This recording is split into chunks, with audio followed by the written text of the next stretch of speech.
Situado na Coreia da década de 1930, durante a ocupação japonesa, a criada começa com uma jovem coreana chamada Suk-hee, se preparando para sair de casa e se mudar para a propriedade de uma herdeira japonesa órfã chamada Lady Hideko, que vive isolada do mundo exterior junto com seu tio autoritário, Kozuki, que controla todos os seus passos. Suk-hee é cúmplice no plano de um vigarista, que adota o nome Conde Fujiwara, que consiste em seduzir e se casar com Lady Hideko, para depois interná-la em um hospital psiquiátrico e se apossar de seus bens. Ele contratou Suki para se tornar criada pessoal de Hideko, ganhar sua amizade e confiança e assim incentivá-la a aceitar suas investidas.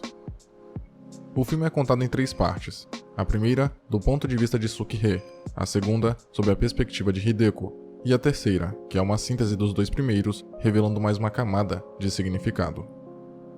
Quando Suk-hee chega na mansão, uma funcionária mais antiga faz um passeio com ela, onde apresenta cada parte da propriedade e fala sobre a rotina dos patrões. Suki é informada que ali será chamada de Tamako e irá dormir próxima do quarto de Hideko, esta que é encarregada de ler para o seu tio, que tem obsessão por antiguidades e livros raros. Mais tarde, vemos um flashback do momento em que Fujiwara conta a Suk-hee sobre seu plano e lhe explica que Kozeki adquiriu sua fortuna trabalhando como tradutor de grandes oficiais, ajudando os japoneses a anexar a Coreia, o que lhe deu direito a uma mina de ouro. Ele também se naturalizou para poder se casar com a filha de um nobre japonês, a tia de Hideko. Kozuki costuma convidar colecionadores japoneses para realizar leituras e leiloar algumas dessas obras, mas para não perder a posse das originais, vende falsificações. O conde diz que Kozeki também planeja se casar com Hideko para ter acesso ao dinheiro dela, e que se Suki conseguir ajudá-lo a fazer seu plano ser bem sucedido, lhe dará 50 mil ienes, além de vestidos e joias.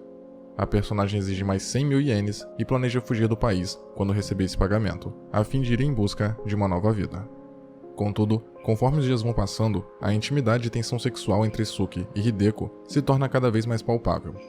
A primeira, ao mesmo tempo que se sente atraída pela beleza e ingenuidade da segunda, não deseja abrir mão da sua real missão, já que também queria muito ter uma vida de luxo como a dela. Em uma noite, assim que volta frustrada de uma de suas leituras, Hideko pergunta a Suk-hee por que ela não estava ali para recebê-la. Enciumada, achando que a primeira estava se apaixonando pelo conde, Suki tenta agir de forma indiferente. No entanto, Hideko pede para que durmam juntas, alegando ter medo de ter um pesadelo, e acabam transando de forma apaixonada.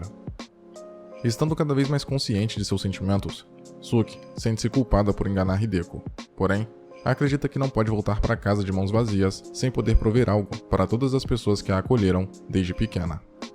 Ela decide seguir o plano, e mesmo quando a própria Hideko demonstra insegurança e sugere que ama alguém que não seja o conde, Suk-hee se faz de desentendida e insiste que ela se case com ele. Já na segunda parte do filme, agora sob a ótica de Hideko, vemos vários flashbacks que revelam que a prática de leitura de seu tio consistia exclusivamente em ensiná-la a ler eroticamente pornografia sádica desde os 5 anos de idade. Ainda observa-se um procedimento de abuso psicológico e físico que eventualmente degradou a sanidade da tia de Hideko até ela ser encontrada enforcada em uma árvore no quintal, fazendo a Lady assumir o papel de leitora dos leilões de pornografia.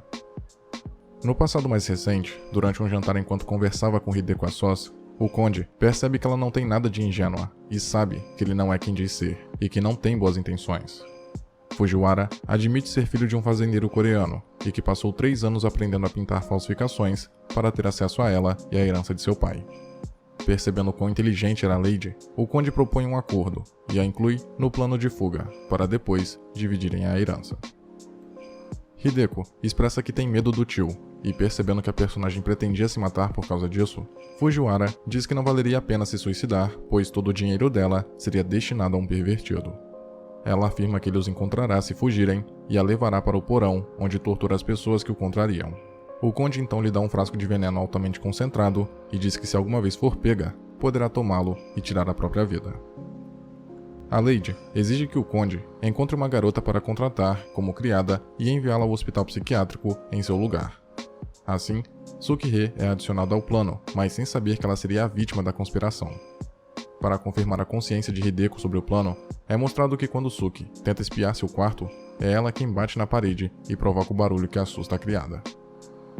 Em outro momento, vemos Hideko lendo uma carta na qual o conde a instruiu a tirar proveito do analfabetismo de Suk-hee e mostrar-lhe suas roupas luxuosas sempre que puder, pois isso era parte do que ela supostamente iria receber por ajudá-lo. Ou seja, a Lady sempre soube que Suki não sabia ler.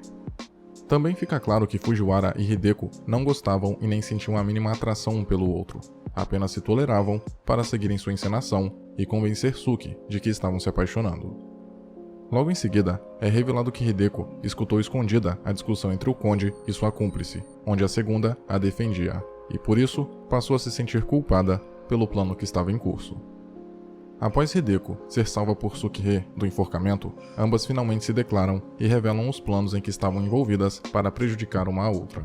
Assim, a primeira ajuda a segunda a escrever uma carta para sua família, dizendo que se uniu a Hideko para poderem se livrar dos homens que as estavam manipulando, e mostra os livros que ela foi forçada a ler desde pequena. Diante das obscenidades, Suki se revolta e começa a destruir a biblioteca. Diante da estrutura narrativa de A Criada, talvez o elemento mais interessante do filme seja a forma como a trama permanece sempre à frente do espectador, constantemente apresentando uma reviravolta que o impede de se acomodar. Os personagens, inicialmente arquétipos restritos, têm seus papéis completamente reconfigurados, se mostrando multidimensionais e tomando direções inusitadas, ao passo em que em dado momento já não se sabe mais o que esperar. Trata-se de um jogo de espelhos, em que entendemos os fatos sob diferentes pontos de vista. Com tons distintos, cada um dos 3 atos apresenta sua própria unidade e lógica visual, que curva a própria história em favor do tom que deseja imprimir. Assim, a Hideko do primeiro ato, sob a ótica de Suki, é melancólica e inocente, e frequentemente veste branco. Já nos 2 blocos subsequentes, conforme ela se mostra uma personagem mais complexa e astuta, a vemos com cores mais intensas em suas vestes. Dessa forma, o roteiro nos leva a experimentar a mesma cena sob óticas distintas, ressignificando-a e ampliando nossa compreensão da história e das motivações dos personagens. A cena de sexo, por exemplo, quando exibida pela primeira vez, contém uma atmosfera romântica, retratada de maneira doce e delicada. Já na segunda, prevalece uma sensualidade mais visceral, visto que já estamos conscientes das intenções de Hideko também. Além disso, é importante mencionar que na trama, a orientação sexual das personagens não é rotulada, nem vista como um conflito interno ou externo, nem é um assunto que chega a ser pautado.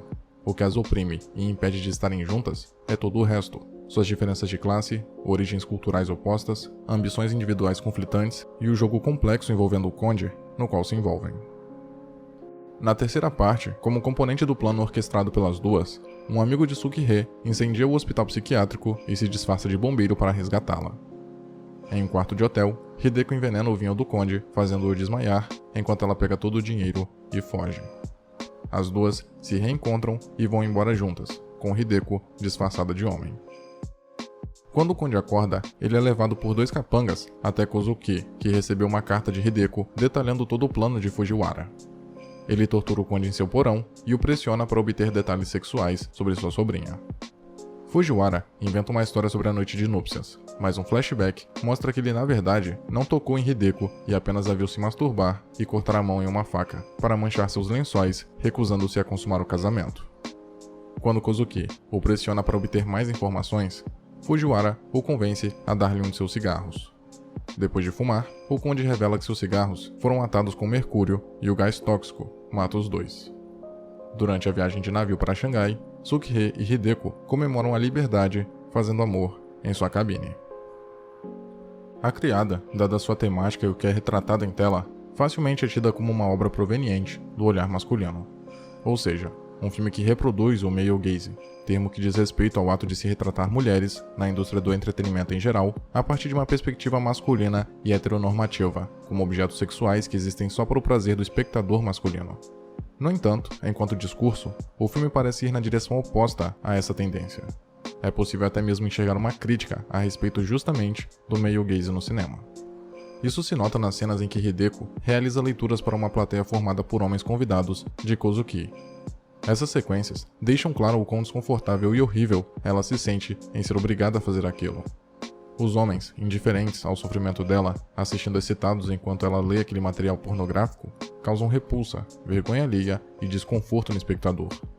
A ideia com essas cenas não é ser algo prazeroso, mas sim degradante, como se fosse uma violência velada, um abuso que não é visto dessa forma. Já com relação às cenas de sexo entre Suki e Hideko, todas têm função narrativa. ao mostrar a mesma cena de amor, primeiro da perspectiva de Sukihê e mais tarde da de Lady Hideko, vemos que ambas se sentiam no controle, não só da relação sexual, mas também de todo o relacionamento e jogo que ocorria entre as duas. Mas a última sintetiza um equilíbrio, um balanço encontrado por ambas, agora sem máscaras, de forma honesta. Mais uma vez, um contraste com a posição submissa e passiva em que as histórias lidas por Hideko para os homens ricos colocavam a mulher. O sexo simboliza para as duas algo sublime e libertador, enquanto que para os homens asquerosos da trama representa um cativeiro, no qual estão dominados por sua própria luxúria e perversão. Suki e Hideko se tornam mais fortes quando se unem e tomam as rédeas de seu próprio destino, se livrando física e psicologicamente daqueles que as controlavam e pensavam saber exatamente o que elas queriam ou podiam fazer. Existe uma forte discrepância entre as leituras eróticas grotescas do tio Kozuki e o erotismo físico de Hideko e Sukihê, onde no primeiro caso era encorajado o olhar voyeurístico, fantasioso e abusivo, e no segundo, o ato transgride a palavra falada, transformando-a em uma realidade vivida por pessoas com sentimentos genuínos, algo impossível para aqueles homens sequer imaginar. Além dessas questões mais imediatas, vale destacar também aspectos políticos que podem ou não terem sido propositais. O principal é que todos os personagens, mesmo os japoneses, são interpretados por atores coreanos, o que talvez seja uma forma sutil e irônica de fazer uma alusão a todos os anos de dominação política e cultural aos quais a Coreia esteve submetida. Outro detalhe pertinente é que Kozuki possui um polvo como animal de estimação, e em diversos momentos, as imagens dos livros mostram mulheres sendo violadas por criaturas bizarras com tentáculos, que também lembram um polvo. Essa escolha não é por acaso e pode ser encarada como um comentário a respeito da indústria pornográfica japonesa, setor que é alvo constante de estudos em diversas áreas, que se destaca e causa estranheza por envolver fetiches sexuais como estupro, personagens infantilizados, sexo com criaturas bizarras, etc. Mesmo antes dos chamados hentais existirem, os tentáculos já eram recorrentes na cultura erótica japonesa, pelo menos desde o século XIX. Tornou-se gênero na década de 80 e segue se reinventando, sendo visto quase como um ícone do país. E embora seja controverso, trata-se de uma cultura particular. Tendo consentimento e estando dentro da lei, não cabe um outrem julgar o que é feito entre quatro paredes e consumido por um público com gostos peculiares. Preocupante são as pessoas que, assim como a plateia das leituras de Kozuki, permanecem alheias ao próprio cativeiro em que se encontram, reféns de suas próprias perversões.